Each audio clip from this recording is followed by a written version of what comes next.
Մեր զորակցությունը եւ մեր աջակցությունը հայտնենք Նարեկին եւ Վազգենին, գիտենք, որ մեր գործընկերները, մեր ընկերները արդեն տևական ժամանակ է, ինչ անազատության մեջ են, իշխանությանը բնորոշ մեթոդներով, դիմակավորված, այսպես ասած, հատուկ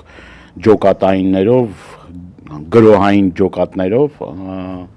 առավոտը լույսը դեռ չբացված, ներխուժել են բնակարաններ, մարդկանց ահաբեկել ընտանիքի անդամները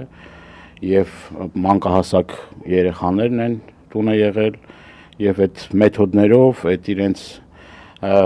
ձևով փորձել են էլի վաղ տարածել եւ հետո դրանից հետո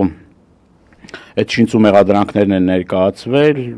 մեր հեռուստատողների համար ուզում եմ հիշեցնել, որ տևական ժամանակ մոտ արդեն 3 ամիս է մարդիկ անազատության մեջ են հետույք բառը օգտագործելու համար